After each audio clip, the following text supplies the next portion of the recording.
نحمده ونصلي على رسوله الكريم وعلى آله وأصحابه أجمعين أعوذ بالله من الشيطان الرجيم بسم الله الرحمن الرحيم মাননীয় স্পিকার, আপনি এই মহান সংসদের স্পিকার হিসেবে নির্বাচিত হয় আমরা জাতীয় সংসদের পক্ষ থেকে আপনাকে অন্তরের অন্তঃস্থল থেকে মোবারকবাদ জানাচ্ছি।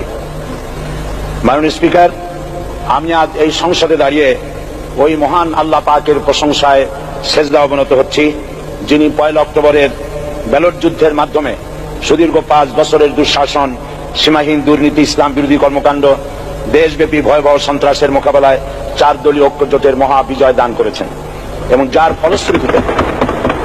ফলশ্রুতিতে আজকে আমরা এই মহান সংসদে দাঁড়িয়ে কথা বলার সুযোগ লাভ করেছি। মাননীয় স্পিকার, আপনার মাধ্যমে আমি আমার অন্তরের অন্তঃস্থল থেকে দেশবাসীকে ধন্যবাদ জানাই।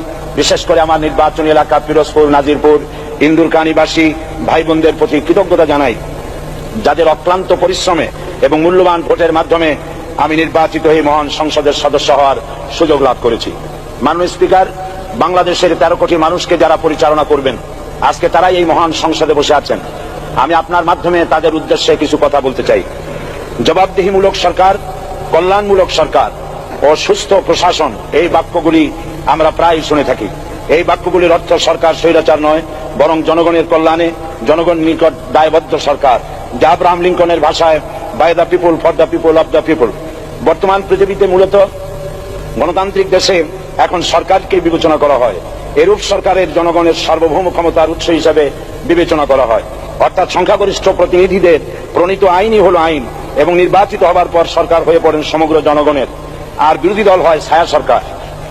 মাননীয় স্পিকার, সরকারকে সঠিক পথে পরিচালনার জন্য বিরোধী দলকে অপরিহার্য বিবেচনা করা হয়।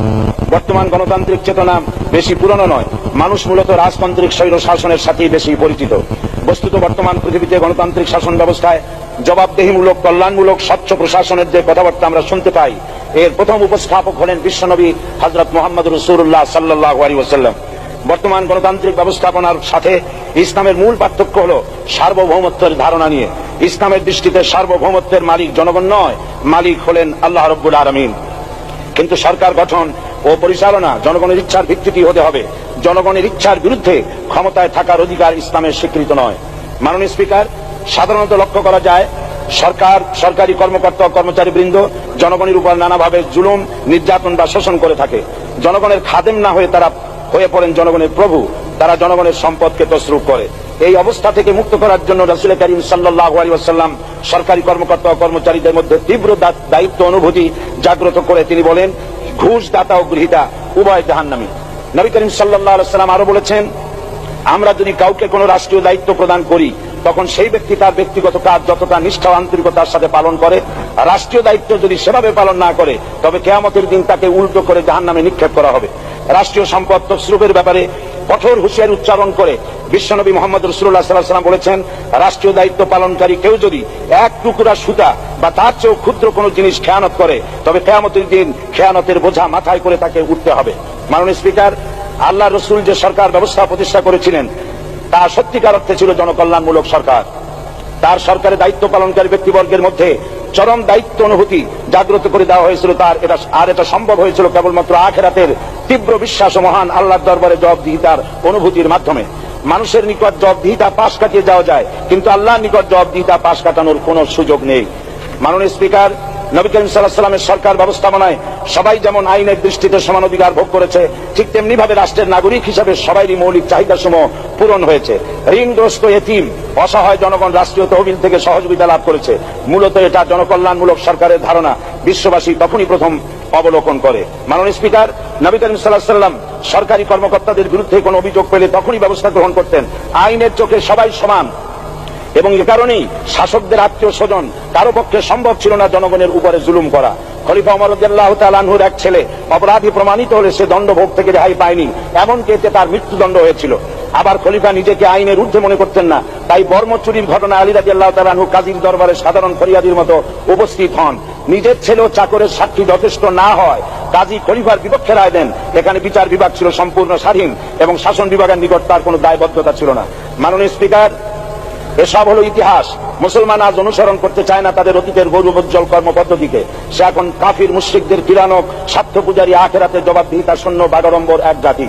মাননীয় স্পিকার, যে জাতির এক পূর্বসূরি মাথায় আটার বোঝা বহন করে নিয়ে চললেন আর বলে গেলেন, মানুষ কেন ফোরাতের কূলে যদি একটি কুকুরও না খেয়ে মারা যায়, তবে এই ওমর রাদিয়াল্লাহু তাআলা আনহুকে কিয়ামতের দিন আল্লাহর দরবারে জবাবদিহি করতে হবে। আর আজ সেই জাতির দায়িত্বশীলরা জনগণকে অভুক্ত রেখে তাদের মুখের গ্রাসে ভাগ বসায়।